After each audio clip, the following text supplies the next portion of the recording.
improve my curry texture, because texture is a big part of curry. You want it to have this like milky, creamy texture that kind of sticks and grabs to the rice. So we're going to take about 2/3 of our can of coconut milk, and I'm using my Instapot, and I'm just going to put it on the low setting for saute. So like just kind of like it was on the stove, but this is my biggest pot in the whole kitchen.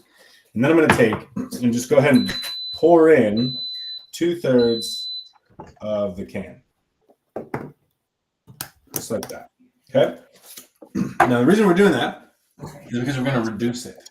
And we want to reduce it down until it's really, really, really thick and really, really, really creamy. We're going to reserve some of it because we're going to use that later. So just keep that other third just sitting over there. We want to heat this up slow and on low. Don't go crazy here because coconut milk has a really low boiling point and it's going to go nuts on you. So take it slow and heat it up slowly, but let that get going. Second thing that we're going to do is we're going to make our rice. And the green curry in Thailand is served over rice. And so I like to make it with rice. You can make it with pasta. You can serve it over quinoa, whatever you want, whatever floats your boat. But I use a Spanish rice that is kind of like a bombilla grain. And so here, take a look at that. It's a lot fatter. And so like a basmati is going to be a lot longer and thinner grain. These are going to be shorter and fatter. Depending on the type of rice you use, kind of depends on your cook time. But there's a trick that I learned about cooking rice. I said in my previous video, I said we're going to use about 1/2 cup. I just eyeball it every time. And we eat rice in this family like every single day. And so I learned to make rice from a mom at the school I was working in, NJ. And NJ is a Korean woman who's continues to cook traditional Korean food for her family, even though she lives in Madrid, Spain. And that presents all kinds of problems for sourcing ingredients. And she found out that I really wanted to learn how to make kimchi. And so she taught us, several teachers, how to make kimchi over the course of 7 Saturdays at her house. And it was so much fun, but she instilled upon all of us what she called the only correct way to make rice. You don't need to measure anything. You just put however much rice you want in the pan, and you can start to measure if you want. This is probably about 3/4 of a cup of dry rice grains. Then we're going to take it over to the sink, add a pretty good amount of water. I'm going to rinse. I like to take my hands, and I'm just going to run it through the rice. But really what we're going to start to see is the water is going to get all milky. And because it's getting milky, what's happening is we're drawing starch out of the rice. Now, if your rice isn't doing this, either you don't have a starchy rice or you kind of have a crummy rice. But I would suggest always buying a really nicer rice. And so you notice here, our water's getting real milky. What we're going to do is go ahead and pour that off. And then do it again.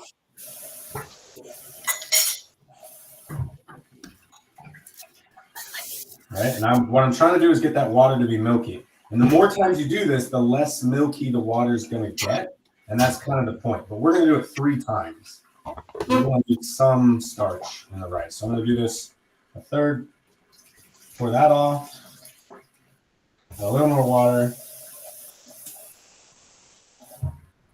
Leave that for just a second because I can hear my coconut milk over here starting to spit. I don't want it to do any spitting or anything crazy, so I'm going to give it a little stir because sometimes these Instapots have an uneven heating surface. Give that a little stir. But essentially, this should start to get to that simmer. You see we're getting some nice little bubbles on the edge. That means it's getting nice and warm. And all we're trying to do is reduce this down. Do you want your microphone on? Can you guys hear me okay? Yeah. Courtney's doing a great job producing. We can hear you. Awesome. Okay. Go. Always needs a producer. Yeah, I know. That's what I said. I was like, how can I do this without a camera person? Okay, so we can leave that. We can leave that alone. Let's come back over to the rice. This is my 3rd rinse. You can see here the water is not getting nearly as milky. And so we know we've done a nice job. I do 3 rinses, and I like to do a little agitation because I think it speeds the process up. I played around with different temperatures of water, and I have found that a tepid water seems to solute the starch the best. Hot water doesn't seem to draw any more out, and cold water doesn't. Third rinse, dump. This time I'm going to fill it up, and I'm going to leave it. I'm going to set a timer for 20 minutes.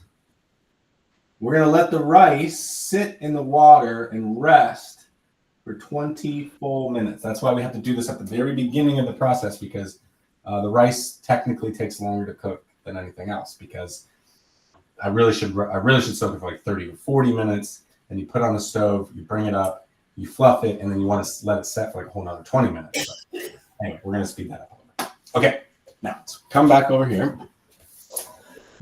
Take a look at this. We've got a nice little simmer going with the coconut milk, and that's what we want. And so we're just going to keep our eye on this, but we just want to keep that nice, light, gentle simmer. It should be on a real low setting, probably underneath 5 out of 10. Okay, so let's leave that alone. And now we can start to do, because the two things that take the absolute longest, let's come back over here, are set and happening. Now we can start to do some of the other things. And this is where the process can get really fun with younger chefs, because there's a lot of really fun kind of things that you get to do. So the first thing I'm going to do is we're going to sort our basil. And I've just grabbed a pack of, I didn't put my apron on. Okay, so I grabbed a pack of basil. I didn't measure it or weigh it. I know the thing calls for like 22 grams, whatever. Here's what we're going to do. We need to get rid of the stem, and we're also going to sort our basil leaves, because they have different purposes. Some of our basil leaves are pretty and they're for show, and so we want to keep them. And so we're looking for big, pretty basil leaves like this one that we're going to end up keeping. And I'm going to put them aside in this guy. I'm going to take maybe a quarter of the basil leaves and put them in here, and I'm looking for pretty ones for show. And usually, for me, that's like the biggest ones, but sometimes not always. You decide what's pretty. Everything else, especially the ones that might have the like grr thingies in them, we're going to put them over here, and especially all the little small ones and things like that. Question. Yes, go. On the ones for show, am I cutting the little tail off? No, you can leave that much. What we're trying to get rid of is this heavier stalk here. Got it. Anything from the main stalk to the leaf is going to be yummy and tasty. And these are pretty cool. And then all these little guys, we're going to put them in there. All the little, like, if it's kind of still budding and all that stuff, just throw them all in the bum one. How many did you say? For the garnish, I like to have about a quarter of the leaves for garnish and about 3/4 for everything else for the flavor. Okay. And you're using the whole pack. And I'm using the whole pack. Yeah. It's hard to use too much basil. But yeah. Oh, look at that big monster. Put him in there.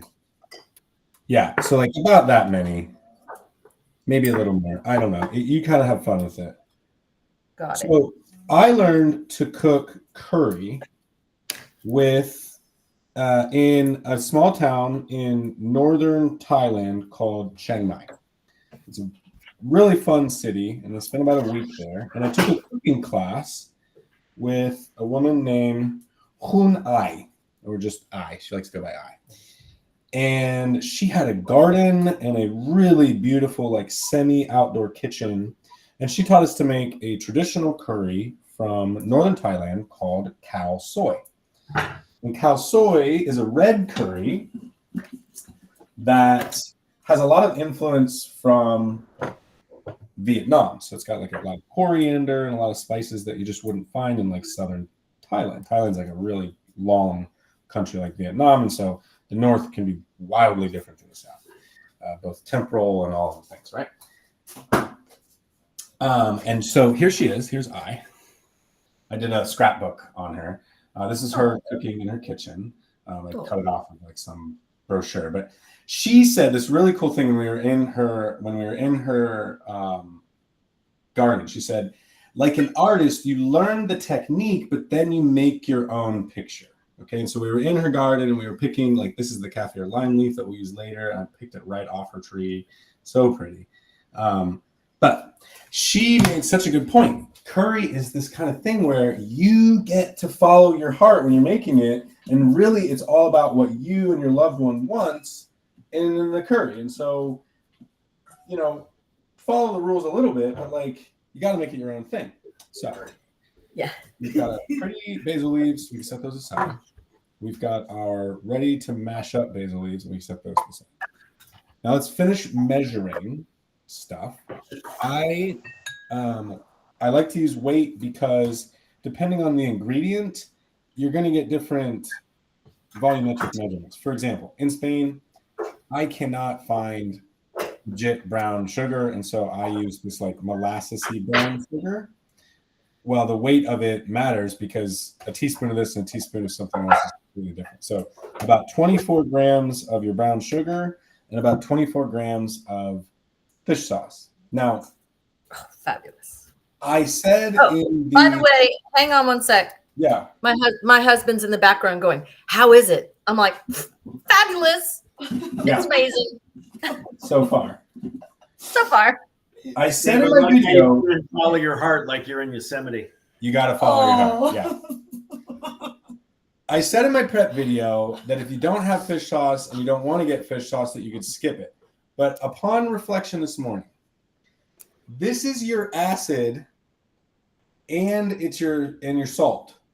And so it's really going to change the flavor of your soup if you take out all the acid and all the salt. So I highly recommend, if you're not going to use this, at least use some soy sauce or something like that. But put it on my scale. I'm actually just in the same bowl that I do my sugar, my same prep bowl that I do my sugar. I'm also going to add the fish sauce because we're going to add them to the soup at the same exact time. So I'm just going to goop in about 24 grams of my fish sauce here. Yep, just about like that. And again, follow your heart. You should know.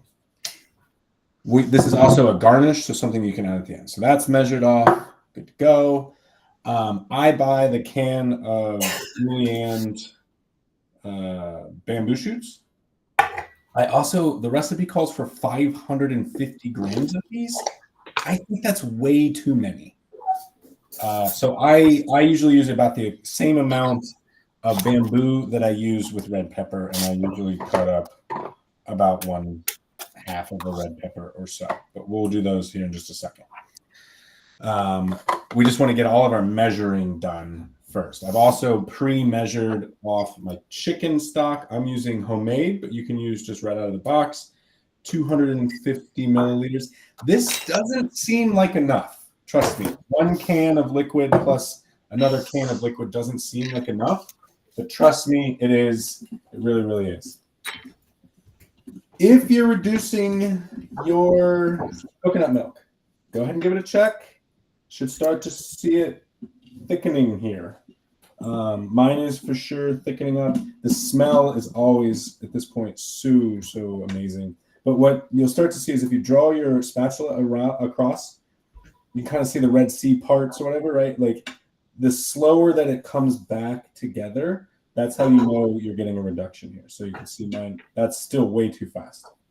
So once we get something that we can pull across here, like it doesn't even fill back in, that's when we know we've gotten a much better, fuller reduction.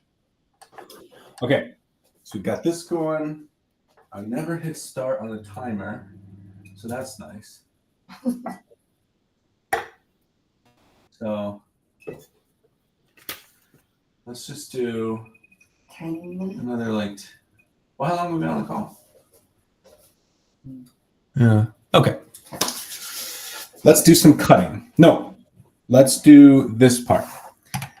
I said in an original video that said it's great if you have one of these mortar and pestles. I think it's a much more fun experience to use the mortar and pestle, but you don't have to because you can also use an immersion blender, and I'll show you what I mean. So I need some curry. So I use this type. I really like it. Roy D, but you can use whatever you want. Definitely try and get the kind that's like Thai if you're making the green Thai curry, because curry has got a long history of being from a lot of different places. And so Indians make curry different than Thai make curry different than Viet make curry. And so it's very different everywhere you go. I'm going to use 50 grams of curry paste. I'm pretty liberal with my curry paste. So if it's more than 50 grams, I just leave it. I don't play. I think the more the merrier when it comes to curry paste, but obviously it's down to your spice levels. This the stuff, more, the spicier it's gonna be. yeah, pretty much. But it's also like the more curry-y it's gonna be. All right, stick that over there. Wash my hand real quick.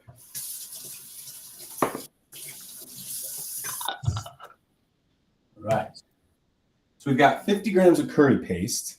And this is where if you didn't have your mortar and pestle and you were using an immersion blender, this is where we're going to take our basil leaves and we're going to crush them up into the curry paste. This is tip number 2 for making an incredible curry. So tip number 1 is reducing 2/3 of that coconut milk to get the texture that we want. We want it to be thick. We want it to be super creamy. That's how we get that super creamy texture.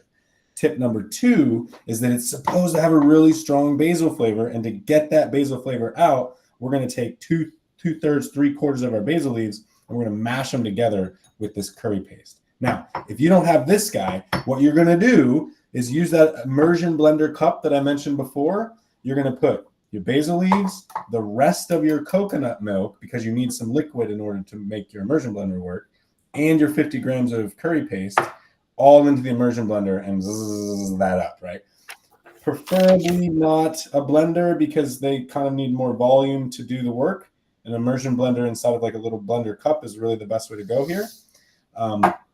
I, however, find that the action of using the mortar and pestle is just really fun. This is also how I learned how to do it. And so part of cooking to me is like the experience of, I don't know, the action that you have to do with your body. Not everything should be done with a machine. And yeah. So, I didn't even do that. If you're using the mortar and pestle, don't put your paste in first. This is another thing that I learned about making curry. The order in which you add everything is so, so important. And so if you're using the pestle, you kind of want to put like your biggest, chunkiest, hardest to mash up stuff in first, because if you put a creamier, liquidier thing in, it's going to reduce your effectiveness of breaking down the first thing that you put in as you start to add more and more ingredients. And so just like a curry has to be done in a certain order, so does the addition of the things that you put in your mortar and pestle when you're making the paste. In our case, we want to make sure that this is about the consistency we want it to be at the end before we add in the curry paste. And so I got to sit here and kind of mash on it for a minute. Also, not a bad idea to check your consistency in here. Can you see how I'm doing the test again? See how much slower that is? That is way better. Look how long it takes to fill in that little gap that we make with our piece. So this is definitely getting much, much closer to where we want it to be. Our rice has got about 8 more minutes, and we can get in here, really mash that up. Now, if you're using the immersion blender, you're probably going to get a much like smoother, creamier curry blend out of this, which is great. That's fine. This is going to definitely be a lot more like you have like your grandma's curry because it's done in a mortar and pestle. So mash that up pretty good there. Yeah, and now let's add in our chunk of curry paste. And we're going to just incorporate the two.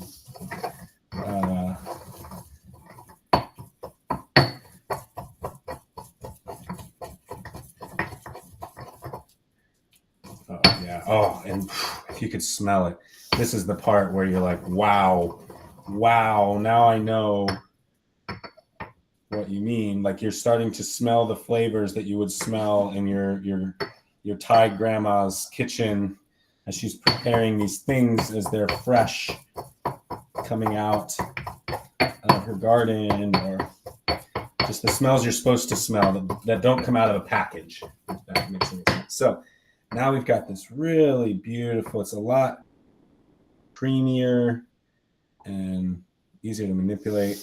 We'll go ahead and set that to the side.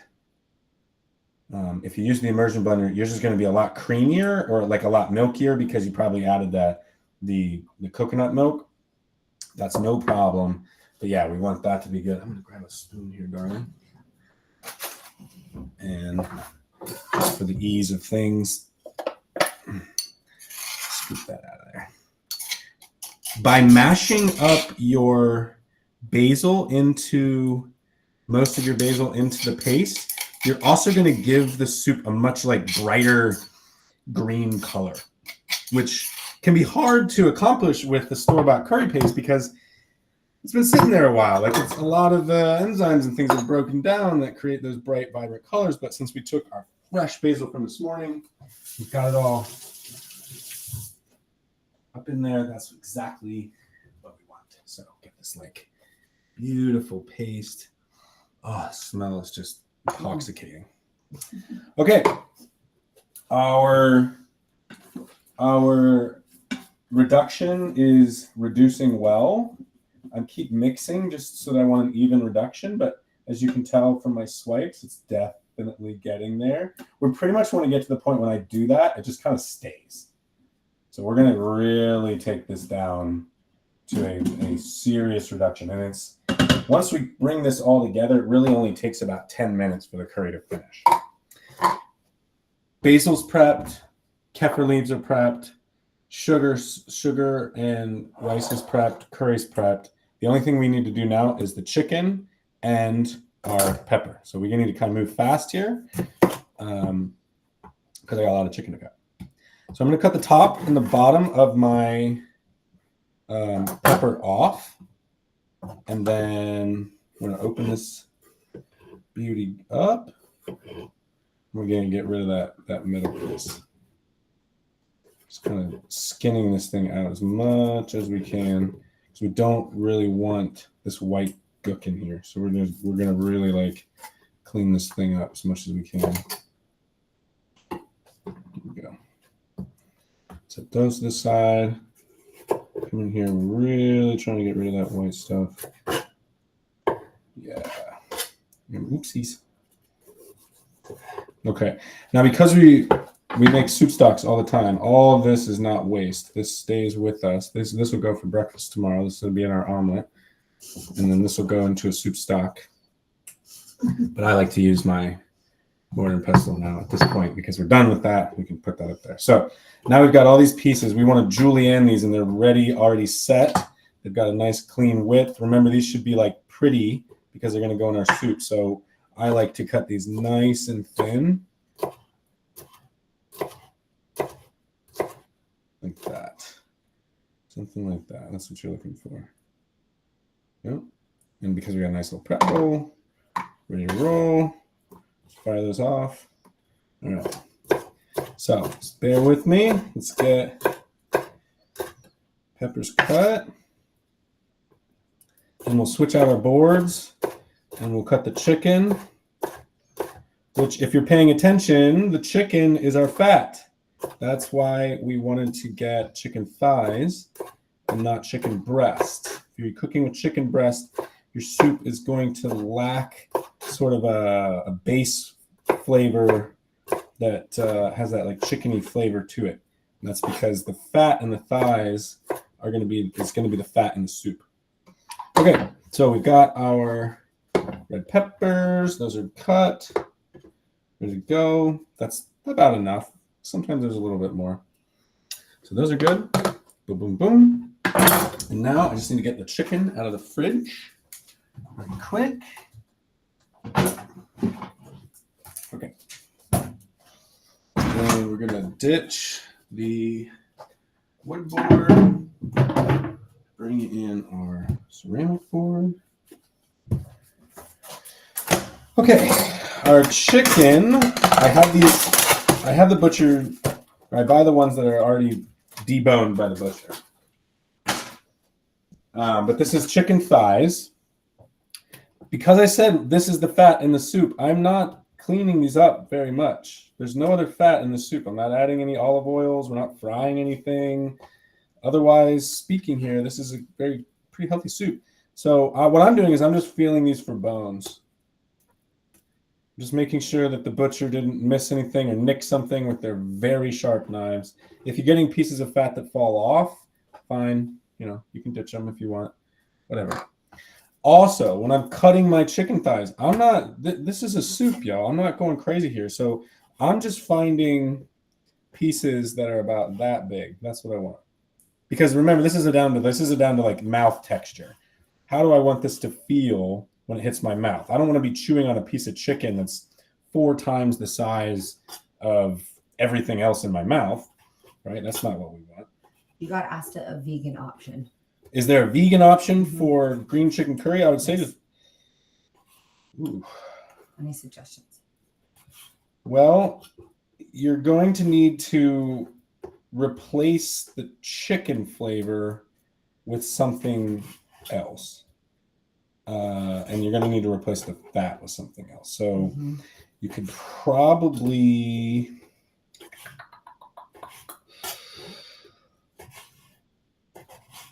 I have an idea. Yeah, go. That's a tricky one. So the I'm using chicken breast, so I need to sub in fat for that, and the sub in for the fat is either ghee or full fat yogurt or full fat coconut milk. So it's probable that you could maybe use tofu and then sub in a fat with it. Possibly. Yeah, I mean, tofu is where my mind went. A real firm one. I would in fact, I would press your tofu if you're going to use it. Try and ditch the water as much as you can, so that it holds the texture. Because you're going to want the texture when it hits the soup. You're going to want that mouth texture of having like a chunk of something to chew on. Yes. And then for your fat, you could probably get away with frying your paste when it hits the pan. So here in a minute, we're gonna add our curry paste in the rest of our coconut milk and incorporate it to make like a nice kind of slurry. And then we're gonna incorporate the chicken to make sure it's nicely coated. And then we'll add pretty much the rest of our ingredients and let it sit while we make our rice. So if you're doing a tofu version, I would definitely press the tofu and then maybe even marinate it a bit in some of the fish sauce to kind of give it some of that like umami-ish flavor. These are all great. Nice chunky pieces. Oh, our coconut milk is like there. You can hear it. Yeah, you'll start to hear it bubbling. I'm trying to cut this chicken as quick as I can without hurting myself. Okay. Mixture milk. No, there's not much to stir. But don't worry, you can cook that coconut milk down until it almost breaks. The oil is going to come out of the milk, essentially. It's going to even turn like almost like a little darker of a color. Stick these over here. What do you mean by break? Breaking means that the mixture is broken into its essential parts. And so the oil is going to separate from the water, essentially. So, wow. Yeah, look at that. Like it's down to gnarly nothing. You see that? I'm pulling this thing across and it like doesn't even have the gumption enough to fill that gap back in.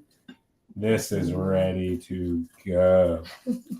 Okay, so this is right where we want it. Super rich and creamy.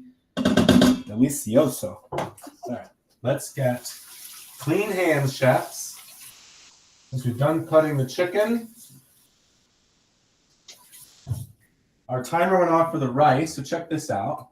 If you look at your rice, you're going to notice that they are rich and full of water. These should have filled themselves up with water. Now, here's the trick that I learned. I did not measure how much rice is inside of here. I know the whole like 2-to-1 is the golden rule type of thing, but not in this house. And I'll teach you why.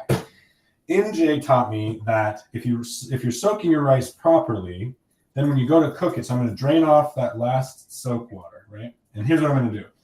I'm going to fill this up with water so that when I stick my finger down into the pot and it intersects with the surface of the rice, the water comes up to just above my fingernail, just between that first knuckle and my fingernail right here. So the rice is level. I stick my finger down and to touch the rice, and the water should rise up to about the middle knuckle. I know that sounds way too wishy-washy to work every single time, but I have been making rice like this now for like 6 years, and it is the fluffiest, most delicious rice ever. So here's what I usually do. I put it down on the counter. I give it a little swirl to kind of level out the rice, and I'm stick my finger down in there, and once I feel that level just above my fingernail with a couple of spots, it's good to go. Another little trick when you're cooking your rice. I'm going to put it on here. My little oven stove thing only goes up to 10. I'm not interested in this getting to a wild raging boil. I only put mine on to 6. I don't actually want to bring this water up too much of a boil. In fact, once it kind of hits a boil, I pretty much want that to be when it's done. And so I only put it on a 6. So I'm going to let this come up very, very slowly. There was a lid right here. We'll have to... Oh, I put it away. Oh.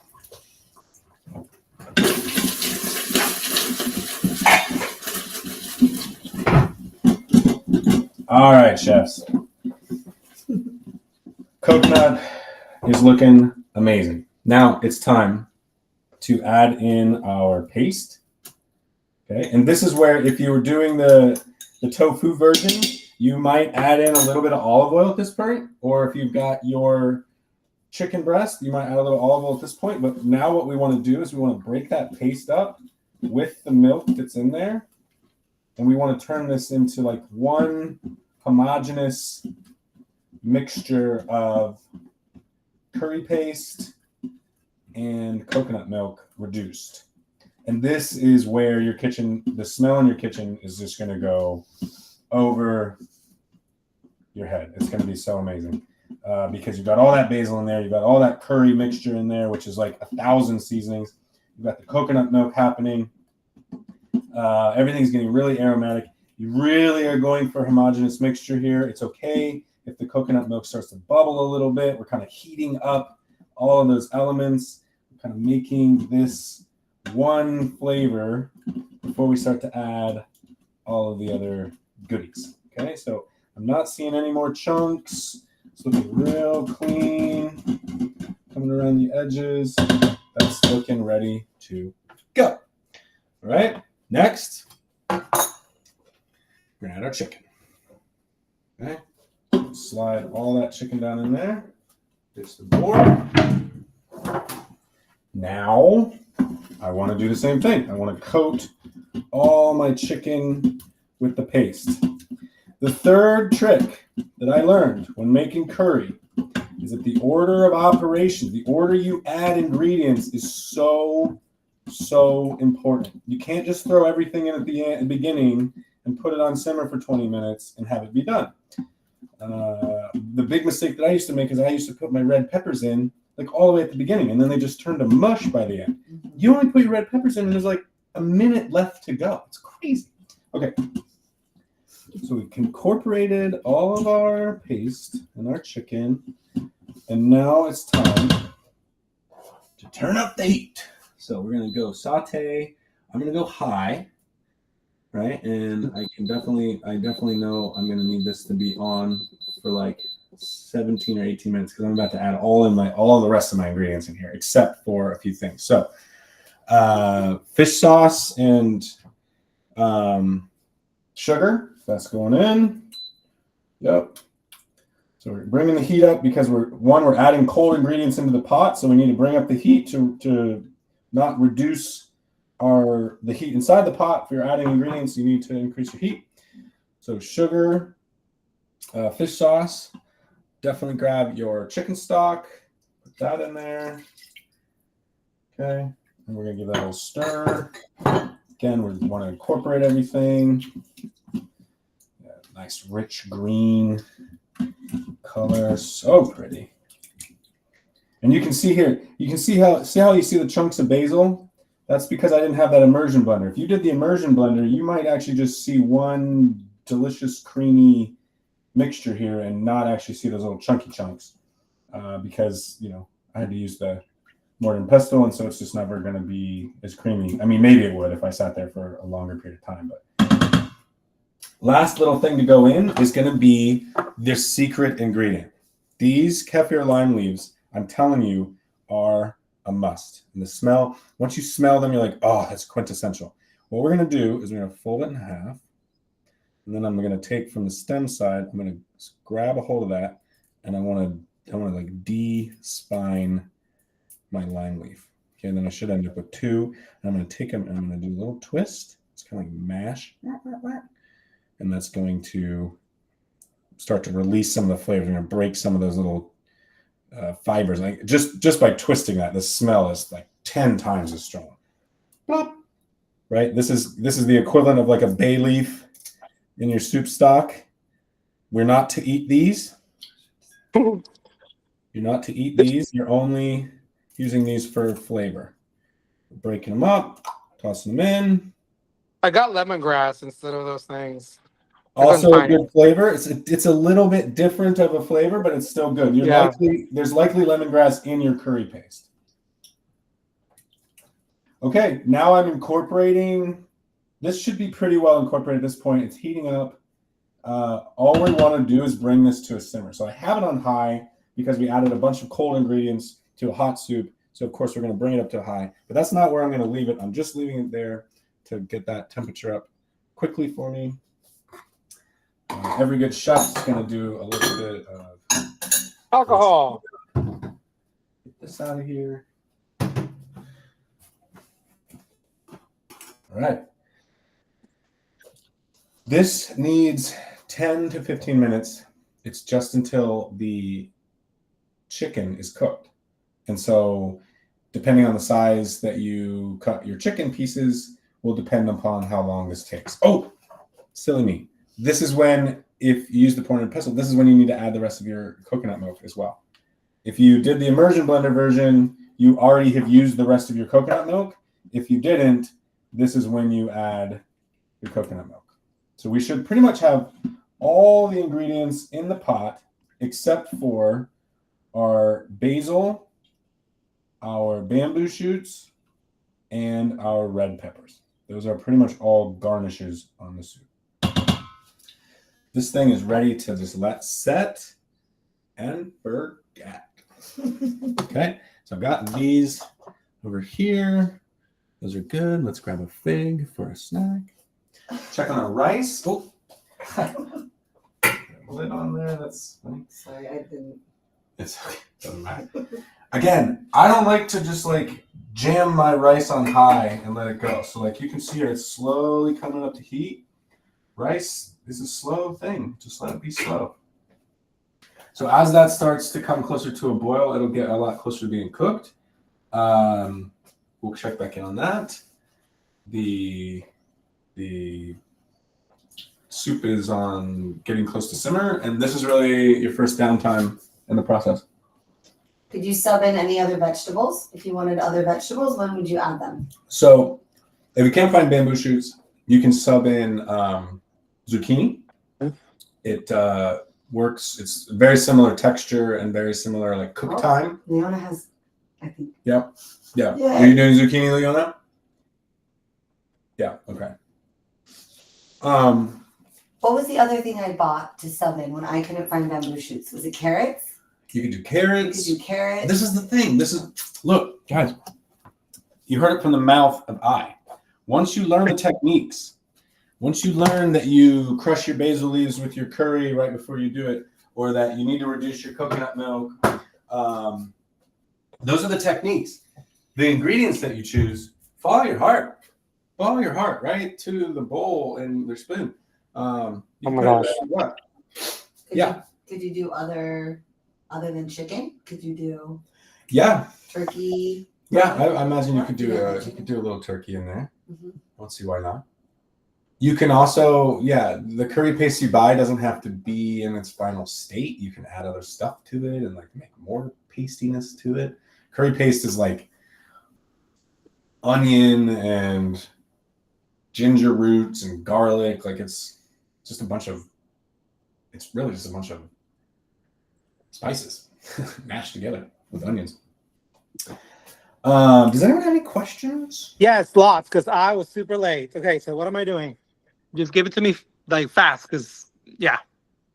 Okay, big things here. You're definitely, if you don't have the mortar and pestle or the immersion blender, you're gonna want to put your Blend it. Yep. You heard that part about the coconut milk? Nope. Okay, I was butchering my chicken. Oh my God. Manny. Sorry. So put about 2/3 of your coconut milk in your pot, bring it to a simmer, and reduce until it is like a thick paste. Okay. Take your basil leaves, curry, and the rest of that coconut milk and put it in a blender and turn it into your curry slurry. Okay. How much curry paste did you say? 50 grams or like Lord. two fat tablespoons. We are in the US, honey, okay? We are the only weird people that want to use grams. I guess it would be like 2 ounces. I'll ask Alexa. Someone asked, what was the rice that you used? So in Spain, I believe this type of rice is called bombilla rice, but this is a Spanish brand of rice. This is usually what they use in like paella, and so it's a much thicker, fatter. It's not like it's not like basmati. I love it, and it's How not about like jasmine rice? You can use jasmine, basmati, whatever you're into. Yeah, whatever you want for your curry. I just prefer this. I know that it's not a traditional rice that you would find in Southeast Asia, but I love it. And so that's just what we go with. My curry is starting to simmer. And so I'm going to be conscious of the temp here because I don't like to get it too hot. I'm going to put it into the middle. And I can also see that I got about 13 minutes. I know it probably only needs about 10. So when this thing goes off, curry's ready to eat. Over here, our rice, you kind of hear it, still just getting there. I know it seems crazy to not boil your rice, but like you really don't have to. Just leave it on 6, let it slowly kind of cook its way to being finished. And yeah. Okay, so it's curry paste, basil, the 1/4 coconut, and what else? So about 1/3 of your coconut milk. Yeah. About 2/3 of your basil leaves. Okay. And 2 big hunkin' tablespoons of your curry paste into the blender. Okay. And the rest of the coconut milk should be in your pot on like a simmer reducer. Yep. Okay, that's where I'm at, right? Then I add the chicken and everything else. Not yet. You want to let your curry, you want to let that reduce until it's really, really thick. And then you add the curry paste slurry that you made, the rest of your chicken, mix that up. Then you can add the stock, the fish sauce, and the sugar. Mix all that up. Simmer for 10 minutes. And add the kaffir lime leaves because right now this is just when they impart all their flavor onto this soup. Oh, my mouth is watering. I'm excited to eat it. Manny, you're going to be in my kitchen in October anyway. I'm going to make you this curry. Yes! I'm going to make you this curry. Yes. That's so good. I'm excited. But here's the fish sauce that they told me. That's the thing. Anyways. Fine. Oh. Start to hear it. Starting to get there. Yep. Look, little tiny bubbles. What do you think the biggest mistake is that people make? Throwing everything in together, like you said. First biggest mistake is they just add all the ingredients all at the same time. Big no-no. The coconut milk's what takes the longest. So you add it the first. I'm literally going to add these with like a minute left on the timer. I add my peppers and my bamboo. And then as it's going into the bowls, I add my final pretty basil leaves. So the first biggest mistake would be cooking everything for the same amount of time. The second would be trying to substitute too many ingredients. Yes, you can change this and start to make it the way you want, but it's going to start to take on a new form. And it's the further away you get from a Thai curry, which is pretty basic, the less it's going to be like that, and the more it's going to be like something else. And it's an art. It's a painting. Follow your heart. It's supposed to taste how you want, but don't hold your new thing to the same expectations that you held the original thing to that you didn't make or you haven't tried with. Could you use other types of curry paste? Yeah. Like yellow, red. Yep. You don't like the green. Green is the hottest. I don't know. I think usually green's red. in the middle. Red's hot. They're all pretty hot, generally speaking. I've started making my own cow soy because I gave me her recipe for the cow soy curry paste. And once you start making your own curry paste, the wheels just come off. Like there's just so many options and so many places you can take it. It's really fun.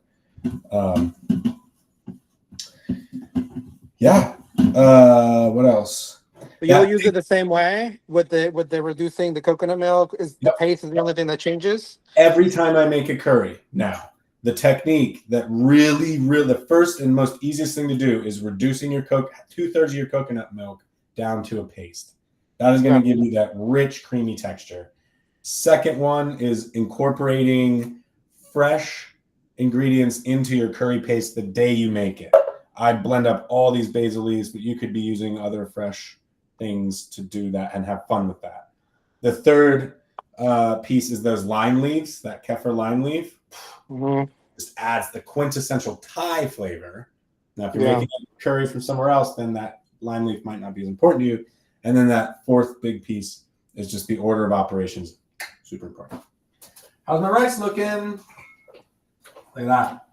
Just about there. I like to give it a flippity floppity around. I know this is probably...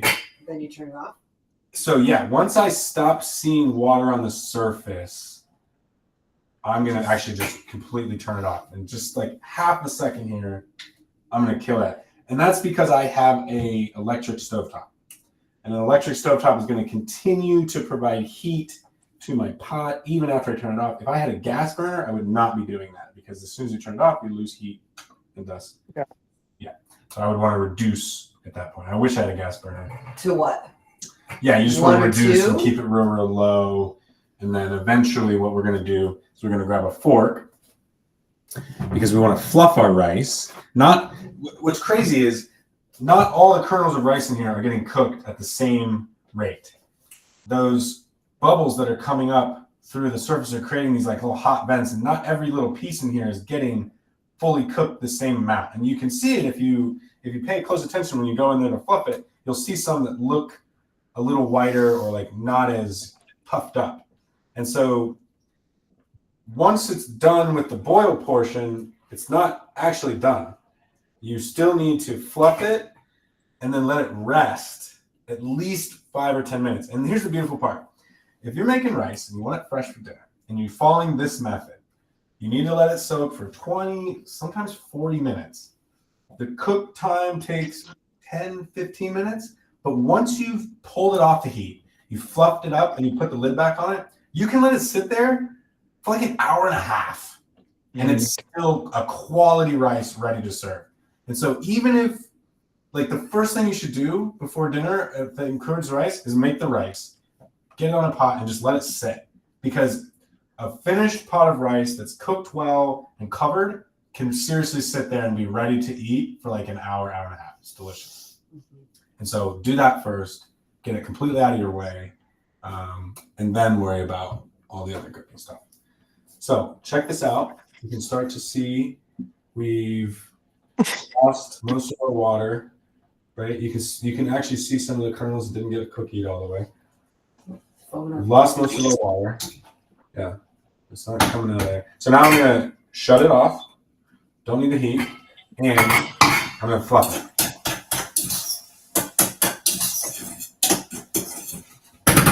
And I'm leaving it on the heat here for a second.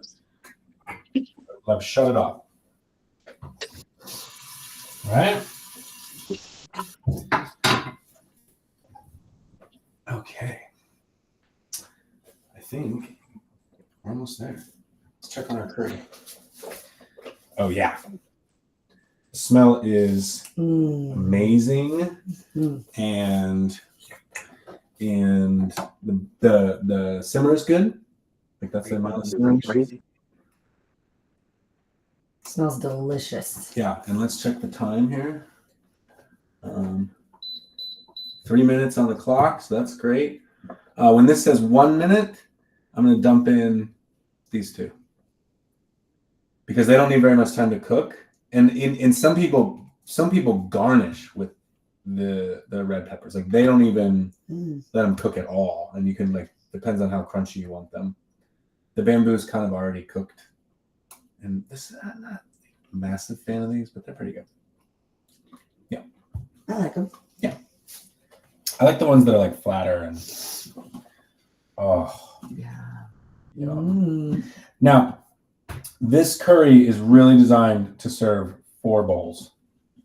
So it's kind of nice because you're just kind of like buying a pack of everything. You need 1 bell pepper. You need 1 can of the shoots. You need 1 can of the milk. You need 1 packet of your leaves. It's like kind of perfect. 1 packet of chicken, a pound of chicken. It's like 1 thing and you get 4.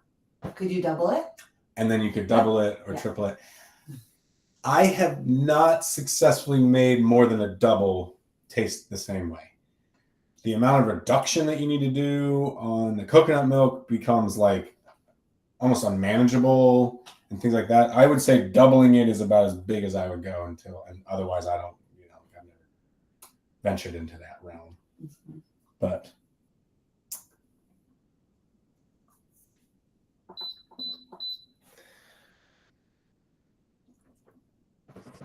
I'm simmering the coconut milk with the lemongrass and it smells delicious. yeah, that's a great idea.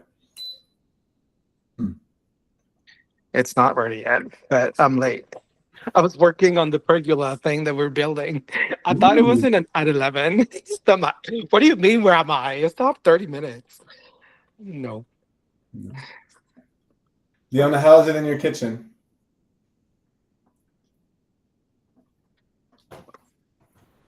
Fabu. Oh, yes.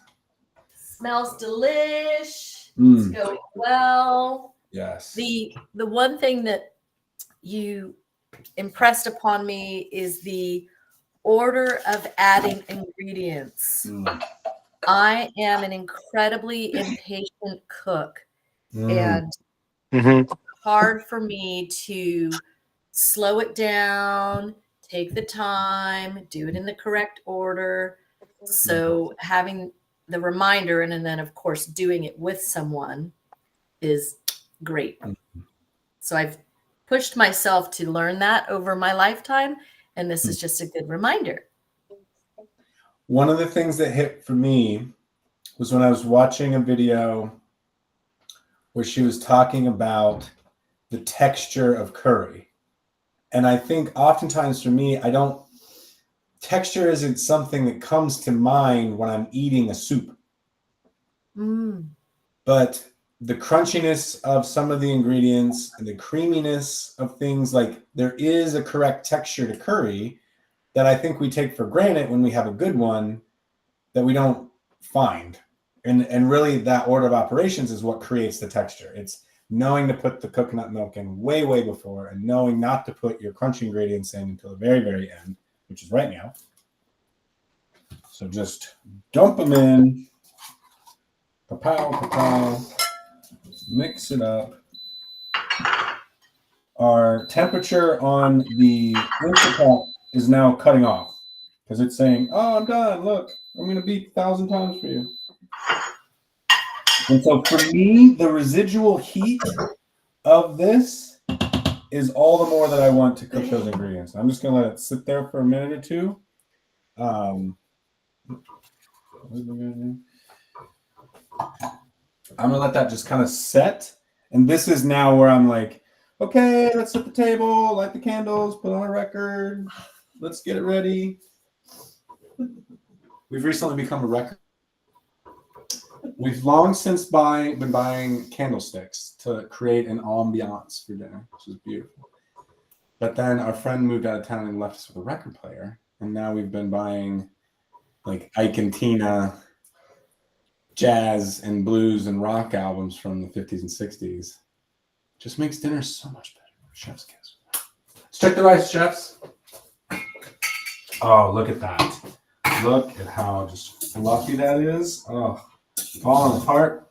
You'll notice, look, if you are someone who gets a little sticky on the bottom, trust me, it doesn't matter. Take it off the heat, cover it, and let it set. And I'm telling you, you come back in 10 minutes and you scoop that out of the pan and it will come right off the bottom. You just need to take it off the heat, let it set in there, it's a little moisture fun, and just let it chill. Look, at this point, we're over here ready to start. So let's show one plated. Or maybe answer any questions before I plate it. This smells so good. Still okay. This is also where you would taste it to decide whether or not you need to add more or less fish sauce. I have absolutely no idea how fish sauce changes the flavor, and so I'm way too afraid to add. I just do exactly what they tell me, and it always tastes really good.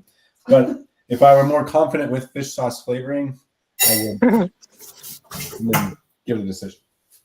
Okay, I like to serve with a soup ladle. I'm going to serve my rice with a spoon.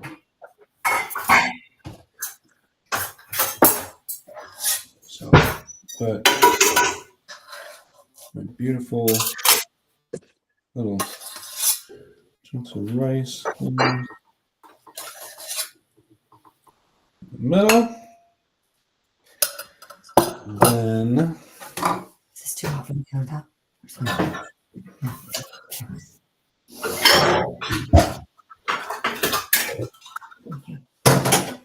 And then just take a big old scoop of that. And again, see, it depends on how much of the bamboo shoots you like. I don't. And then I'm going to take my little basil. I'm just going to and they're going to just immediately start to wilt, which is good. Yeah. And there it is. And that's, I mean, I bet we could probably put a little bit more in there. Yum. But yeah, follow your heart. And every time you make curry, you're going to learn a little bit more about the proportions of things that you like to add and how much you want of this and how much you don't like that. And, oh, I think I should cut the chicken smaller next time. Or I'm going to add my peppers sooner or later. Or I like them less crunchy or more crunchy. Whatever it is to you. Someone said you don't eat the bay leaves, but you left them in, right? Correct. You do not eat those big. Here's one. You'll see them. Mm-hmm. They are going to look very different from your basil. You're going to know the difference very quickly, especially if it hits your mouth. They're a lot firmer of a leaf. These are going to wilt down, and you'll hardly even notice them. But you won't. You'll find these, and you just kind of stick them to the edge of the bowl. And if you put them in your mouth, you just take them out. Oh, you'll know real quick. Yeah, you'll know real quick. You can't chew through them. So. Mm-hmm. That was one of the things when you first made it. I was like, what is this? I'm a spoon guy. Hey, I like you think you're a spoon. Skip them. Oh. Yeah. Excellent. Successful. Good job. Good job.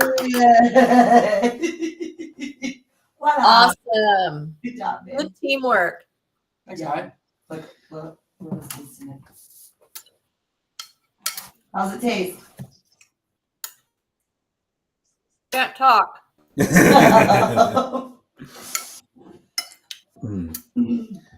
look at that. That like creamy, the way it holds onto the spoon. Mm-hmm. The thickness of it, right? That's what you're looking for. Yummy. Good job. Thanks, y'all. Look at that. Only 6 minutes over. Woo. I did Good practice job. 3 times. See if I can do it in exactly an hour. Excellent. And you did Q&A. Yeah. Yeah, this is great. So I'm excited to hear your opinions. What do you think because I know some of you aren't cooking along, so when you make it, let me know how it goes. Thanks for coming. I have a Oh, question. thanks. Something. When you're when you're cooking down the coconut milk, Sure. what if your burner's too high? Yeah, like when I'm simmering that coconut milk, it's the lowest temp I can get, because I'm not trying to. First of all, I don't know what it is about coconut milk and milk in general, but it does not need very much heat to get to a boil. And so sometimes if it's too high, that coconut milk's like spitting, like it heats up too fast, it bubbles too fast. I usually like the absolute lowest setting I can find for the reduction in the coconut milk. Oh, that's so good. Is that good, baby? So good. And you can see the fat in there. I didn't add any fat. It's all from the chicken. And so it's really important that you're using, well, an important part of the traditional method is that you use a fattier chicken. And then just in general for soups, I would think, like when you make a traditional chicken noodle soup, you're making it with the boned parts of the chicken, because you would want to dress up a breast differently on the plate than you would, it's hard to dress up a thigh, so to speak. Mm. Oh my gosh. I'm adding chili oil to make it spicier. Okay. Yeah. Do that with when you put the curry in. Yum, it smells so good. Mm. I've always been intimidated by using those curry pastes. Mm. Yeah, once you get the technique down, it's like. Those basil leaves taste so good. The fresh ones. Yeah. Oh my god, it smells so good. So cow soy is a little different. You would use drumsticks instead of thighs, so the bone-in chicken. You put your curry powder or your curry paste in the pot, and you just you've kind of fried a little bit, and then you add your stock and the chicken, and you cook for 30-40 minutes, and it's like ready. So you can take a red curry paste and pretty quickly make like a more soupy soup and serve it over noodles. It's just wild the different ways that they serve the curries. Oh yeah. I'm interested to hear Katie's perspective of someone who wasn't cooking during the lesson. Oh, I have made Thai curry before, and I've used those curry pastes a lot. But I definitely got some tips that I haven't incorporated into my curry making before that I will use in the future. What are some of those tips? Well, first of all, I'm glad he rinsed his rice because I was going to judge if he didn't. But I was like, oh, you better rinse it when he was saying I learned from someone Korean. I was like, first step, rinse. Mm-hmm. But the coconut milk of the pan first and reducing it a bit. I hadn't done that. And so I will try that next time for sure. I remember where I got that tip. Thank you. Yeah. It's always good to hear perspective. Yeah. Stephanie, you're so quiet. I am surviving today. I'm exhausted. Oh. You got in late last night. Your Being message here. came through late. I did. I got in late, and then Kevin ran in, so I was like manning the kids. But it was fun. Stephanie said she doesn't even like curry, but she came. I don't, but Kevin loves it. Oh my gosh. So good. Every time we make it. I know, every time I make It's it. getting better and better. I do line dancing, and line dancing is very fun. It's so exciting. And when you've not experienced with it and you see people line dancing and you see all these people coordinated with each other and a song comes on and they all run out and they do this dance and your eyes just get really wide. You're like, oh, I'll never be able to do that. But once you start breaking down the steps, you can get in there and learn it. And we call it unlocking the steps. And so today's lesson was an unlocking of the steps in curry, right? It looks so complicated. It has so many layered flavors. and all the different nuances. But once you have all these stages and you know to add things in the correct order, it's like, oh, that's actually easy. So for someone to say, oh, I just threw together a curry, you could be intimidated. But I think that you really helped us unlock the steps. So thank you for the lesson. Yeah, you're welcome. I find that bamboo shoots in a can, coconut milk's in a can, fish sauce is forever. When we're like, this to me is the quick and easy meal that we make, because when I go to the store, I only need to buy chicken stock, pepper, the chicken, and the basil. Like the only 4 fresh things you had to go grab. I mean, you have everything else is kind of in the cabinet. And you mentioned that you often make your own chicken stock from the remainder of the chicken bones or chicken breasts or chicken, and then, you know, probably throw some veggies in there too. I had my chicken stock was frozen. I made it a while back. So yeah, you really took the negative mystery out of it, but you kept the layered history and mystique in it. I would even argue that the curry you make might even depend on what ingredients you have sitting in your fridge.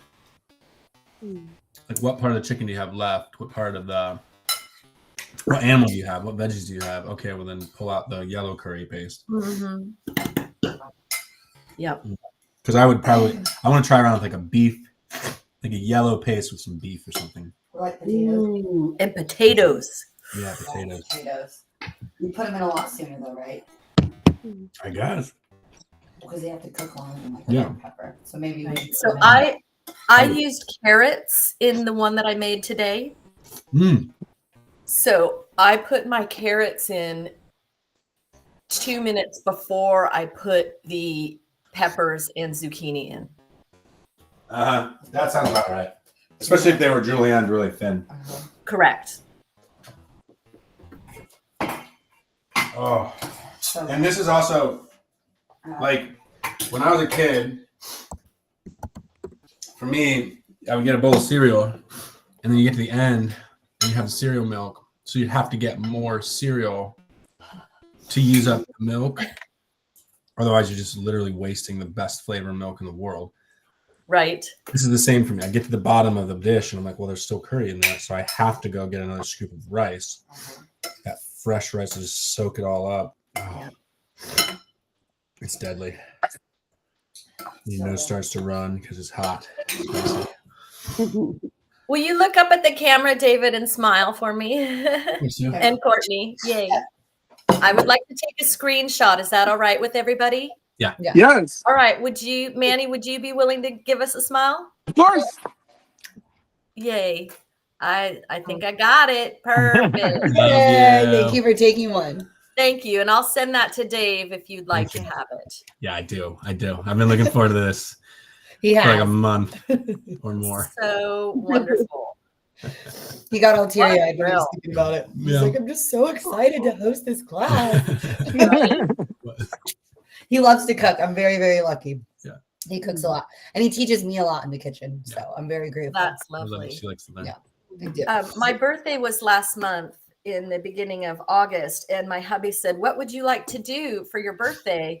And we were going to get together with some friends. And they were like, oh, let's go out or let's do something. And I said, you know, what I really want to do is have our friends come over and make homemade macaroni and cheese, please. Ooh. Perfect.